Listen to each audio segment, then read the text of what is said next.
With the release of Mao Branch Adept Heathcliff and Mao Branch Don Quixote, we'll now have 11 identities that are either Heishous or interact with them in some ways. At first, I wanted for this video to be just me criticizing how we've got 9 Heishous while we could have received someone more important, but then I understood that I don't want for my first discussion video to be this negative. So instead this will be a passive-aggressive overview of Heishou identities and why some people like and dislike them. Please note that most of this video was made before Drifting Blade of Hunghu Ryoshu was announced, but I'll mention her in the end. First of all, I would like to indicate that this video is just my opinion and you can disagree with it. I would also like to explain basic Rapture terminology, because if you are not a Rapture player, you may have a difficult time following me. Just like other status effects, Rapture has count and potency. For every instance target gets hit, he receives potency damage and his count goes down by 1. If count goes to 0, potency is also goes to 0, and you need to start ramping your Rapture from the beginning. This is bad, and in 99% of cases you want to maintain your count as high as possible, which brings us to skill terminology. Basically, skill can be count positive, count neutral, and count negative. Count positive means that after using this skill, target's Rapture count will go up by some number. Count neutral means that count stays the same, and count negative means the same as count positive but backwards. Obviously, count negative skills are bad for maintaining Rapture. These skills usually have some different purposes, so they are not bad, but for the sake of simplicity let's treat them as such. Count positive skills are good for obvious reasons, and count neutral can reset your Rapture if you have like 2 or 3 count, but if you have more, I think they are also pretty good, because usually they also stack Rapture potency. I know that most of you already know about this stuff, but I still wanted to share this in case someone doesn't. Next thing I want to talk about is who the hell Heishous are and why there are so many of them. Well, they're basically Chinese furry guards of upper classes of H Corp, every animal of which is based on a Chinese zodiac. So far we have only got 5 out of 12. Just saying. And now let's finally talk about them. Interval and Nocturnal Sweeping gave us our first 2 Heishou identities, Mao Branch Ryoshu and Mao Branch Otis. Heishous from Mao Branch represent hares, but everyone calls them rabbits. They specialize in ambushes and speed-related tasks, such as pursuits and races against turtles, though they mostly suck at the latter. At the time, no one could have predicted that these 2 would be the beginning of so-called Heishou season, which is ironic because they weren't released in season 6, but that aside, what do they actually do? So far, every Heishou identity has some kind of Rapture, but Mao Branch is the most Rapture focused and is the main way to gain a lot of Rapture count. These 2 are super similar, so I'll review them both at the same time, starting from their clashable counter, which is literally the same for both of them. On use it gives them an effect called Strider Mao, which gives them 5 haste for the next 3 turns. You always want this effect to be active because all of their other skills require a minimum of 10 speed to activate additional effects. Both of their skills 1 are named Blink Step. At 10 speed they reuse its last coin, which makes it a 3 coin skill 1, with Otis's max roll being 19 and Ryoshu's 21? What the fuck? In Rapture case, Ryoshu's skills 1 is 10 times better than Otis's, because Ryoshu is count neutral when she wins a clash, while Otis can go up to -3 count. Otis's skill 2 becomes count positive if she goes unopposed, while Ryoshu need to win a clash and be at 10 plus speed for it to be count neutral. Both of their skill 3s reuse their last coin if they have 10 plus speed, and it also gives them Strider Mao. Ryoshu's skill 3 is Rapture neutral if she wins a clash with it, and if Otis goes unopposed, her skill 3 gives only -1 count. That would be all, but Project Moon decided that Rapture needs one of the strongest debuffs in the game, and it also needs to be on 3 separate identities. With this debuff, every skill, except this one, becomes Rapture positive, which is like super strong. Please note that they apply this right on their first coin, and they can reapply it if they reuse their last coin. This means that if you properly use this skill, you can get up to 6 free Rapture count, and that's like, man. Oh yeah, they also have these passives, both of which named Heishou Mutation Mao. That's all for this identity skills. Now let me rant about their designs. Why they look so similar?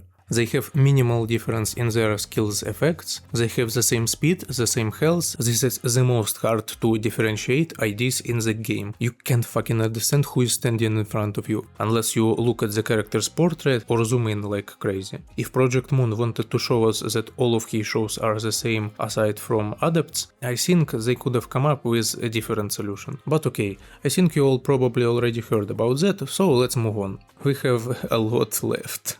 I'll review Heishous by branches, meaning the next one is Mao Branch Adept Foust. This ID is notorious for how strong she is, and she was the one of the few identities that Kim Ji-hoon wanted to nerf, but eventually backed down, which is kinda sad to me because now every identity needs to be compared to Mao Faust. Putting that aside, why is she so strong? Let's start from passive. She deals more damage for every speed difference, and she gains 1 Tianju Star Blade every time an ally triggers this right, 5 times per turn. If she triggers this right, she gains 1 more stack. When she activates Sase's defense, she gains 5 stacks. You'll see what Tianju Star Blade is used for, but for now consider it as a unique charge. Her defense skill It Shall Be Done. 2 coins clashable counter with max roll of 15. She gets Strider Mao, assist defense, inflicts some Rapture and gets offense level for cumulative lost health. But that's so boring compared to the real stuff.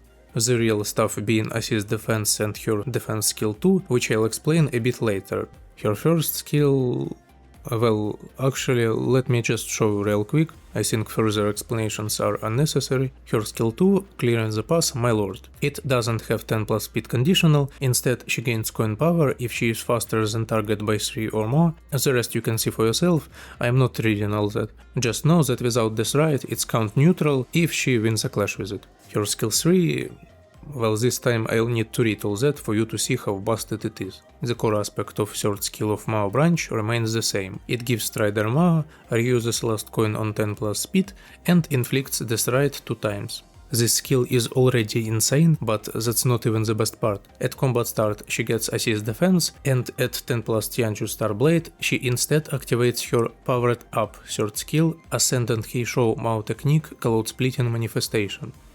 About the skill, well, first of all it consumes 10 Tianju Star Blade, and basically this move does everything that his weaker version does, but better. In addition to reused coin at 10 plus speed, she also gets 20 poise and 4 poise count, which means that all her coins will crit. And in addition to this right haste, she also applies this right fissure, and Faust also has this passive that gives target Mark of Decay when this right fissure expires. Mark of Decay lets you deal more damage for 1 turn. So yeah, that's a pretty strong skill. I would even dare to say that it can be put in top 3 strongest skills ever. But unfortunately it's a skill 3, which means that Faust has only 1 copy of it in her deck and can't use it that often. Yeah, how about not? Meet Assist Defense. Basically, if one of your other characters is about to receive an unopposed attack, your character with Assist Defense, in our case Faust, consumes it and uses her unique clashable guard to redirect this attack to self. Assist Defense itself is not a bad or stupid status effect. What is stupid is Faust's second defense skill. The only thing that matters is this line. At 10 plus Tianju Star Blade activates Ascendant Heishou Mao technique Cloud Splitting Manifestation instead. Let me remind you what this skill looks like. Yeah, pretty good. And now let me explain why this is bullshit. You can use your defense skill every turn, meaning that if you let someone receive an unopposed attack, you will use your assist defense every turn. But that doesn't sound too bad, right? You obviously can't get 10 Tianju Star Blade stacks every turn, right? Well, let's examine her passive more carefully. When activating the assist defense effect, gain 5 Tianju Star Blade, so she only needs another 5 to activate her Empower skill 3. Side note, if she uses her assist defense while under 10 stacks, she will not use her Empowered skill 3. I tested it, so she'll need to be at 10 stacks when already using her assist defense skill. Next part of the passive, gain 1 Tianju Star Blade every time an ally triggers a Death Right effect, 5 times per turn. If this unit triggers a Death Right effect, gain 1 additional Tianju Star Blade. Well, I think at this point you already get what I mean. It's not difficult to get 10 Tianju Star Blade, and once she receives it, you wouldn't need to worry about it at all. In this example, Faust has 18 stacks, enemy has no death rights, so Otis can't trigger anything, everyone else uses either defense or weak attack skill. So, Foust uses her assist defense instantly, reaching max stack of 20, uses her skill, turn ends, now she has only 10 stacks. Now this smoking guy has 2 separate death rights, and let's see what Foust will do. Bam Bam instantly gets 8 stacks of Tianju Starblade, because when she pops she gains 1 more stack, and she pops 2 at the time, so she gets 4 for 1 time, and she popped it 2 times, so it's 8. Then Ryushu pops the remaining death rights, which is not important because Foust will get 5 stacks from assist defense. She uses her empowered skill, and well, yeah, she's at 10 again. So you can use her empowered skill 3 every turn, unless enemy does target fixed attack, because Foust can't redirect it, but only some enemies do it, so it's not a situation you need to consider often. Here must be my rant about why I don't like this Heishou in particular, but I think I already explained it enough. I really don't like the fact that Kim Ji-hoon backed down and didn't fix her. Heishous from C branch resemble serpents. Their special ability is that they can turn their limbs into snake-like forms. Their IDs use Poise and Rapture, from now on Rapture. The 2 IDs from this branch are Rodion and Gregor. To be completely honest, I always thought that these IDs are different from each other, but apparently the only major difference between them is their skill tree. So once again, starting from their defense skill, Reversal Kick. It's a clashable guard that gives them their special Heishou buff, Serpent Arm. It's a nice passive and it synergizes well with their skills, obviously, therefore you better use your defense or skill 3 if you have it at the start of first turn. Yeah, that's the case for all Heishous, so I won't be talking about this, just use defense skill first turn and you will be good. Their first skill has 2 differences, their name and on crit conditional. Gregor inflicts 1 rapture count and Rodia 2 additional rapture. Neither of these skills are count positive, but Gregor is slightly better, but they still suck ass. Second skill is when things get interesting. They both inflict 2 rapture and gain 2 poise count on clash win, and they both can reroll their last coin if they have 30 plus poise. This coin also inflicts Deathright Venom and gives 1 stack of Serpent Arm on crit. So in best case scenario, this skill max rolls at 28 and gives 2 stacks of Serpent Arm. Deathright Venom honestly sucks balls compared to Deathright Haste, but it's still a Deathright which can be popped and give Foust her Tianju Starblade. As I said, their skill 3 is the only truly different thing, so let's start with Gregor. Serpent Shear Puncturing Arm is a 1 coin skill, main purpose of which is to deal shit ton of damage. I look at my script and I see that I wrote a whole novel about the skill description, so let's just cut it and say that it becomes stronger when Gregor has Poise and Serpent Arm, and target has Deathright Venom and Rapture. Pretty good nuke skill, and if it crits, it also becomes count positive, so that's a W. But I think Rodia's skill 3 is more unique and fun to use, so let's talk about it. Serpent's Mortal Fury is an unfocused volley skill with attack weight of 3. If you don't know what unfocused volley is, it's like a mass attack weight skill, but every coin deals damage to a separate enemy. On clash win, she inflicts 1 rapture count to all enemies she targets, first 2 coins give her poise and poise count, and the third one can reuse itself up to 2 times if it crits an enemy. So it's a 35 max rolling skill with a 1 negative count. Their passives look like this. I like Gregor's one more because it's more unique. My rant part about them will be split in 2 parts, one right now and one after I talk about all Heishous, because right now I don't really want to talk about spoilers, because you may not yet finish Kanto 8 and I will spoil it in the middle of overview, so about first part. They are almost identical, but at least they have a different skill trees, which is good but not good enough to make 2 almost identical identities again. And the one thing that came into my mind right now is why do they have a clash win conditionals? They're like assassins. Wouldn't it be more fitting to have an unopposed attack conditional? Like, probably, but like if Otis already have an unopposed attack and these 2 will have an unopposed attack, so then who will clash?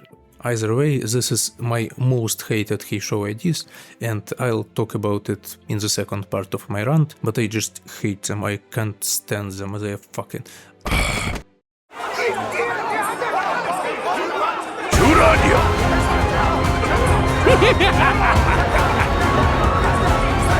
한화휴재 개인의 골몰침하시오. 전장에 전념하시오.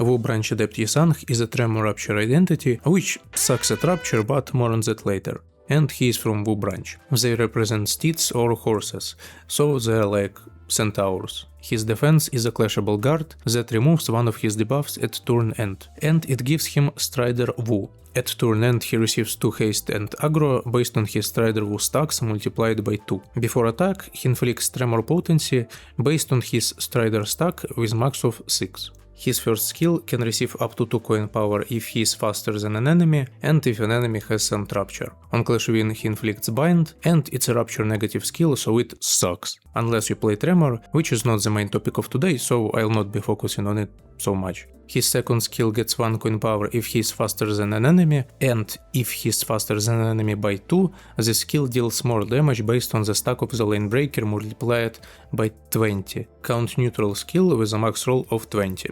His skill 3, Cavalry's Vanguard Charge, is, well, you can read it for yourself, I'm tired. The main thing is that if he has 5 Line Breaker, he uses empowered skill 3 just like Foust. So, what is Line Breaker and how do you get it? You gain 1 stack if you attack an enemy that you are faster by 2 or more, you boosted Tremor twice with its skills, and when he wins a clash while having Strider Wu. You can only get up to 3 stacks per turn, so he's nearly not as strong as Faust. His empowered skill 3 has a lot of Chinese letters, so it's obviously strong. It's a 4 coin 3 attack weight skill with max roll of 26. Pretty good. On use he applies 1 commanding cry to all his teammates next turn, and then he does all that. Read it for yourself if you want, it's a lot, really, so much effects. But it's mostly Tremor, so 3 Rapture and 2 Rapture count is all you get if you are a Rapture player. As for his Tremor part, yes, I play Tremor and he is good in Tremor, but the main topic of today is Heishous and Rapture.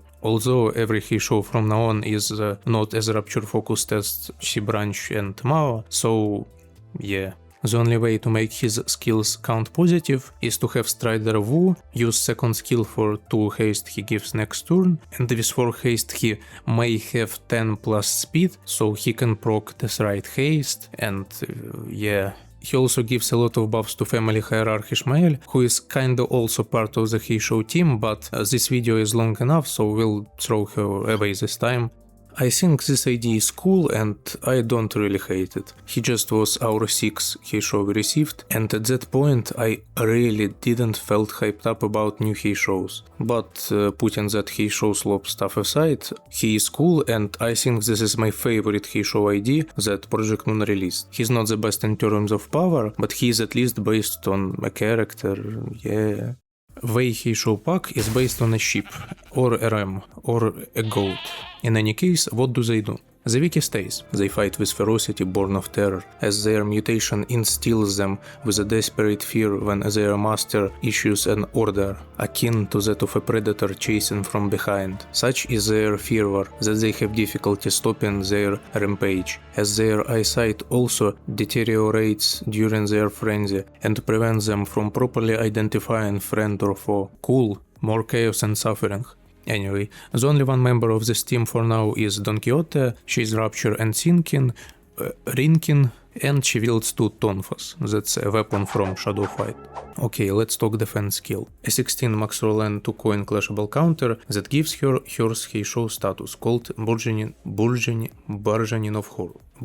of Horse. I hope I said that right. With it, she inflicts 1 more sinking and Rapture potency with her base skills, and if her passive is online, her last coin on base attacks deal additional 15% damage, which goes up to 30% if she attacks defense skill. And when she clashes with clashable guard, she gains 3 clash power. That's a cool passive because it mirrors how real-life horn-wielding animals like to clash with each other. And while we are at it, let's look at the rest of her passive. Deals up to 50% more damage to targets with low SP, and deals 1% more damage for every 2 Rinkin on target, doubled if target has no sanity. So you can say her damage number is pretty high. She also gains Bargainin of Horns when comes into battle from backup. Pretty good if you use it. Moving on to skill 1, Breakthrough, a 15 max rolling skill which can deal more damage if target has Shatter Mark. It's a debuff she applies with third skill, if that's not obvious. Second skill, seize the momentum, shatter the wall, has 22 max roll, last coin of which receives some good buffs from bargaining of hordes. Skill 3 Crushing Horns gives the same buffs, but instead of 5% it receives 10% for every stack. And the last coin deals more damage if target has Panic Change debuff, and even more damage if this debuff is Shatter Mark. What Shatter Mark does is pretty cool. It's obviously a Panic Change effect, but every boss is immune to this shit, so Panic Change part is not that interesting. Enemies without SP receive 10% more damage from Gluttony and Gloom skills, and gain -1 clash power. But the most important part is that this debuff also applies to the bosses that can change their panic. As they say, I am not a Heishou enjoyer, but -1 clash power is -1 clash power. This is a relatively new idea, so I don't have much thoughts about it, but I like her intro animation, and I don't really think that she is useful in Rapture teams, because come on, if Yesang can at least reach 10 speed to proc this right, this one is just sinking your Rapture count into the depths, pun intended.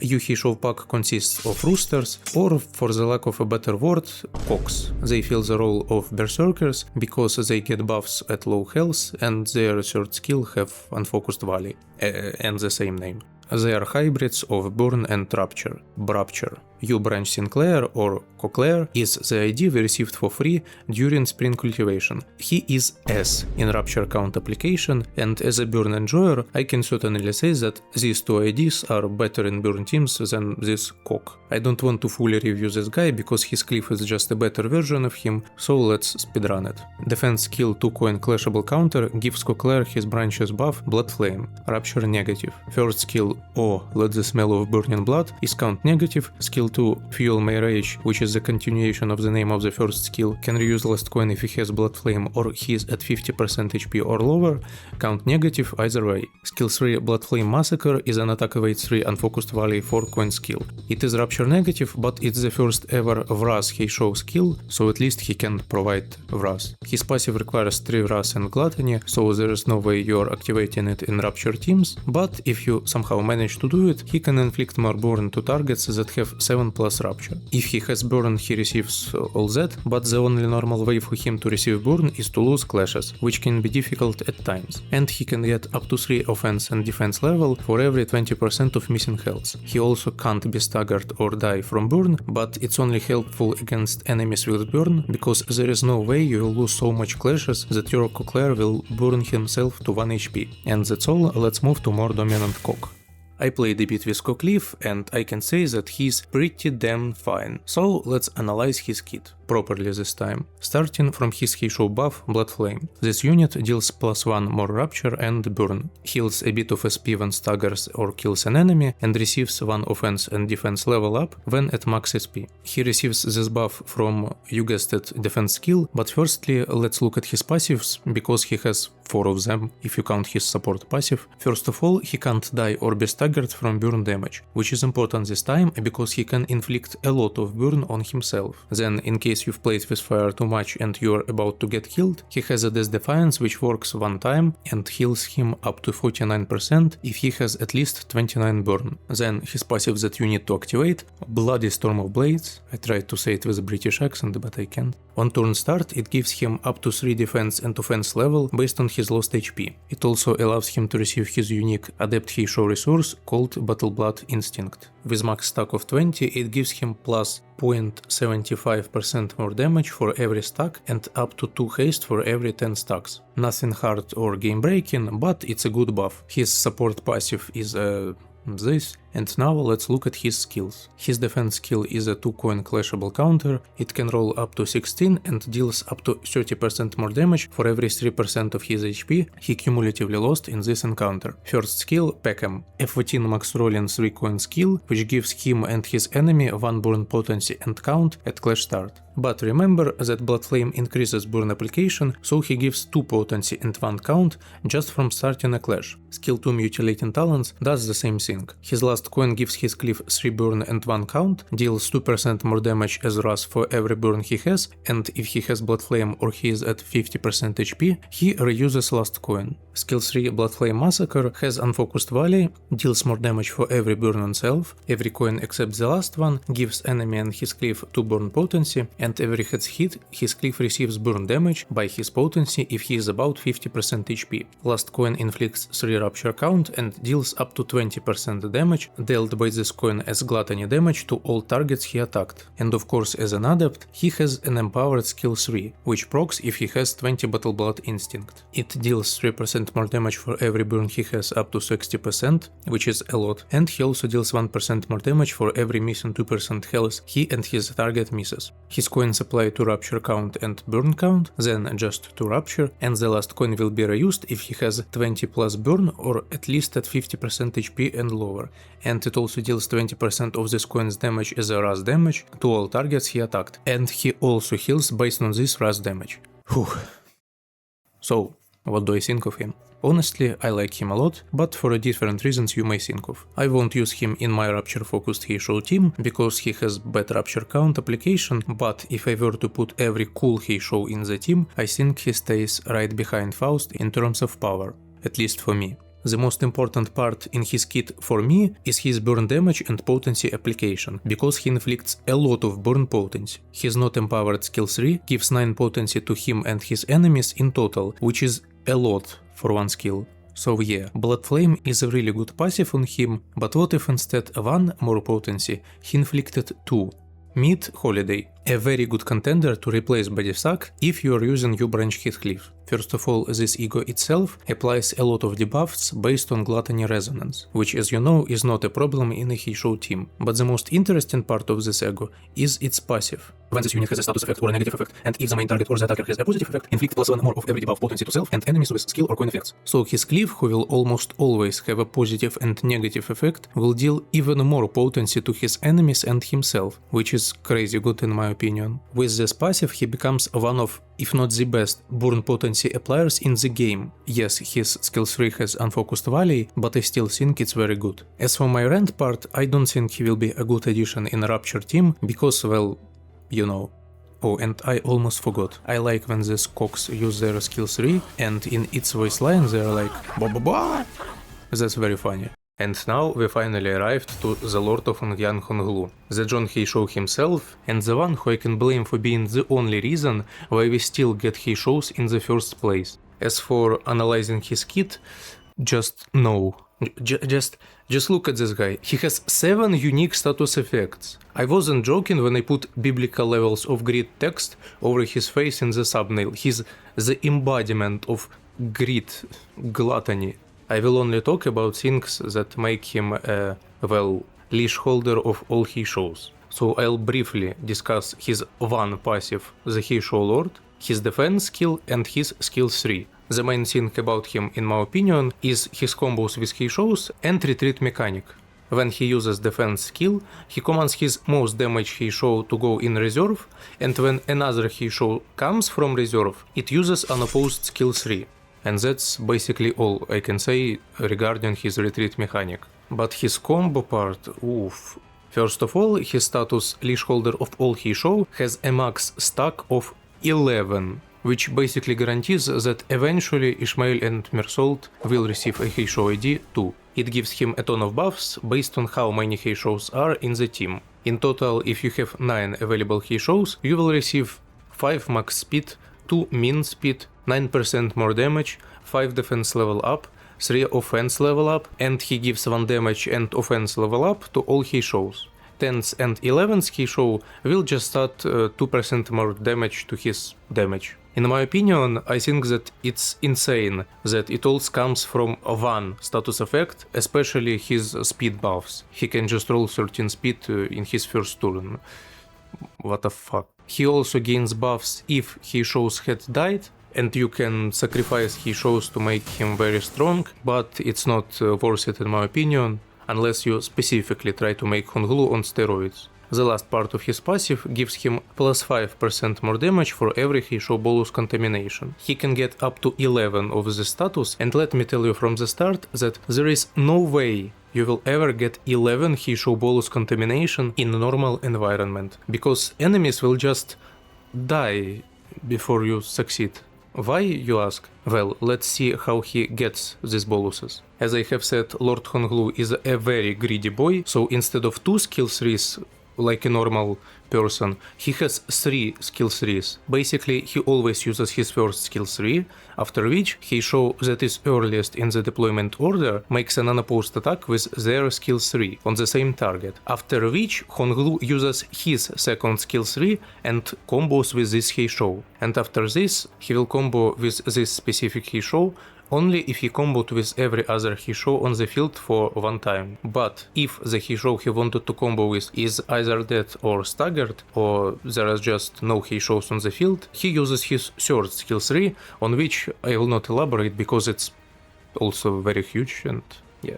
So every unique combo gives Hunghu plus 5% of damage, and furthermore every Heishou also gives Hunghu a unique permanent buff. So in total, to receive 11 Heishou bolus contamination, enemies needs to survive 11 first skill trees, 11 unopposed attacks from every Heishou, and 11 combo attacks that come after that. And you also need to consider the fact that other sinners also have to do something in their turn. Whew. And that's basically all I wanted to tell you in terms of Heishou kits and Hunghus. Now, if you didn't finish Kanto 8 and don't want to be spoiled, I advise you to leave, because from now on I'll be touching story related stuff which contains spoilers and can ruin your experience. First of all, you can't even imagine how long I've been waiting to shit on these two. Let me clarify from the start, this has absolutely nothing to do with their kits. Yes, their kits are mostly copy-pasted, but I think that in general their kits are decent and you can even use them in Rapture, unlike Cochlear. What pisses me off about them is who they are and when they were released. So let's walk a bit backward and look at every first banner we received at the start of each season except first one. This identity mirrors Nika, and Mersalt is a 2-star identity, Pirate Gregor mirrors Smee, and LCC Biryoshu mirrors Pilot, Butler Otis mirrors Josephine, and Merceau mirrors Matthew, Sink Merceau mirrors Camille, and Zvaya Sinclair mirrors Paula. And all of these characters we met in the first part in the Kanto that were released in that time.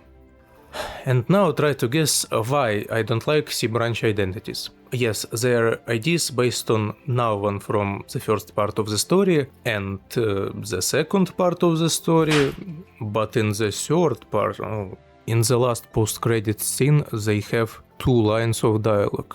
We have brought her here, my lord, your wish is my command. That's all their visible influence in Kanto 8. Yes, why the fuck not release them as the first banner of the season? Of course later we fight them in spring cultivation, but come on, it's not serious. Of course I want to say that they could have at least give us characters that we met in first part, like Huepan or any other family hierarchy evaluation member, but it wouldn't change anything because that already happened.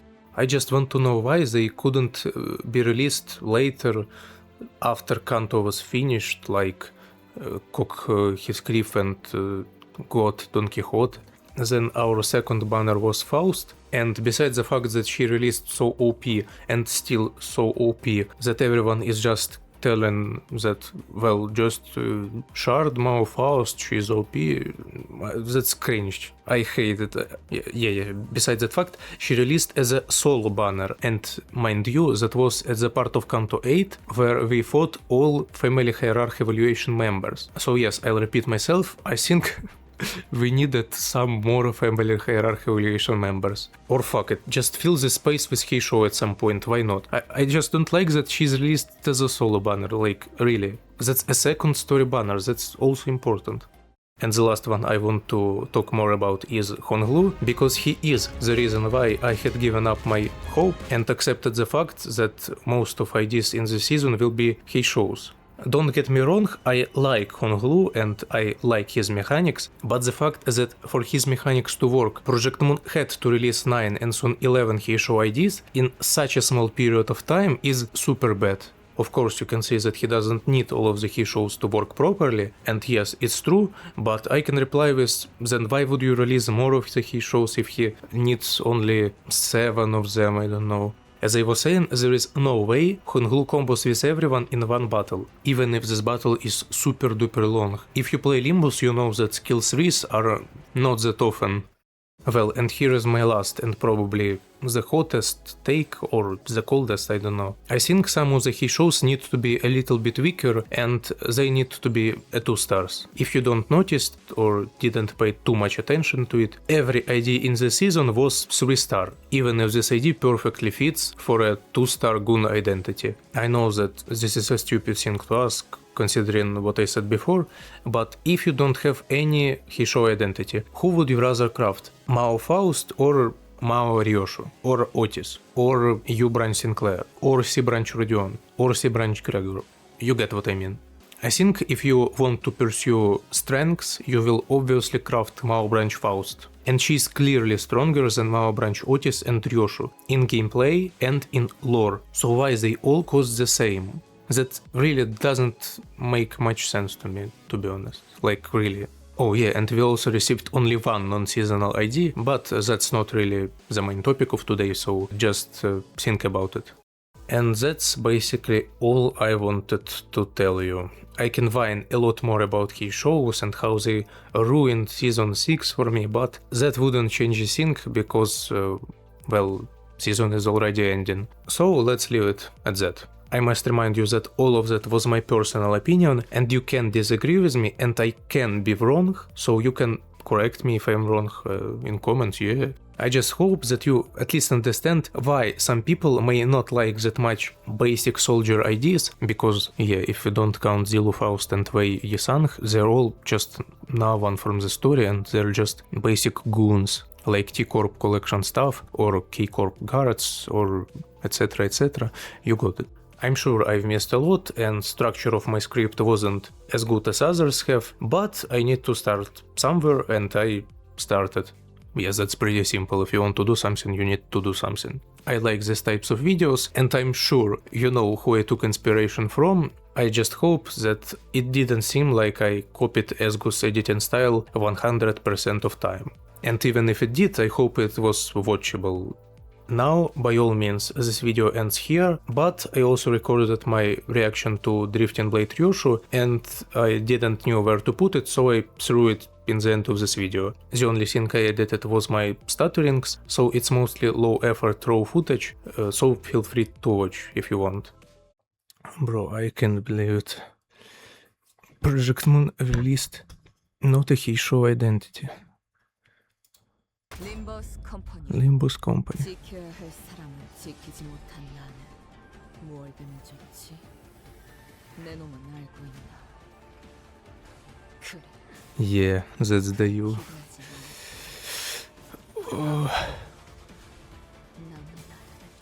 다른 사람을 Literally Linda you. 홍원 천장에 달린 저 가짜 조명이 꺼지고 켜지길 반복할 때마다 Fuck you, Hunghu. 계속해서 기억하는 것을 이건 반드시 내가 Yes, she has assist defense. 만족스러운 얼굴은 아니고 나도 알고 있다. It's amazing. 썩 좋은 결과는 아니다. 난 돈은 안 받는다. 대신 다음에 그날이 온다면 도와라.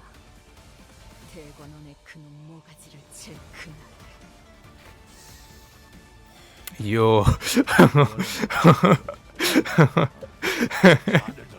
Well, that's... I wanted. To be honest, I'm more excited about this than Linda you. Considering all that stuff that I said, that's a bit of a bad thing to say, but I really like Leihen. Yeah. No, that's not... That's both. Drifting Blade of Onyan. That's Linda you and Night Drifter. Well,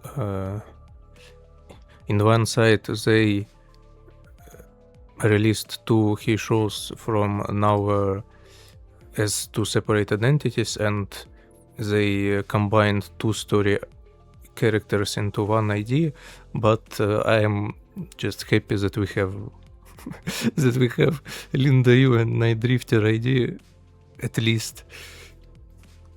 This means that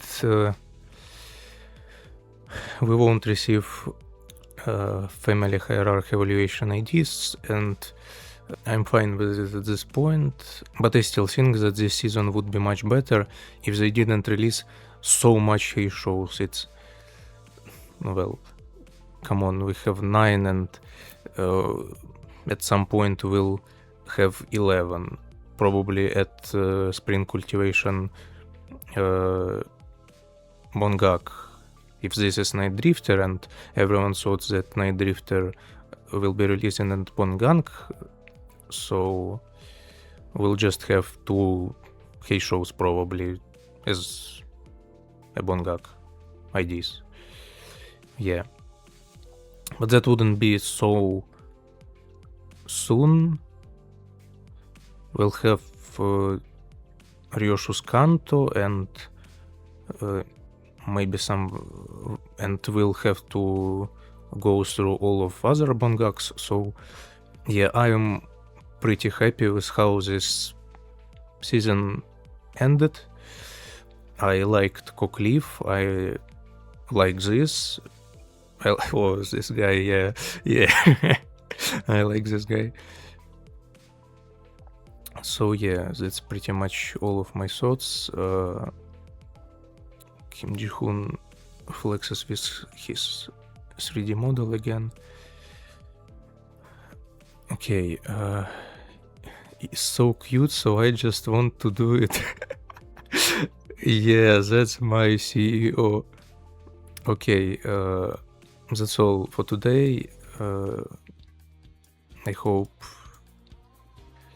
you like this video, and goodbye. 知らないいかいけない瞳だけどいつか気づくでしょうその背中にはトゥントゥン遥か未来へ咲くための羽があること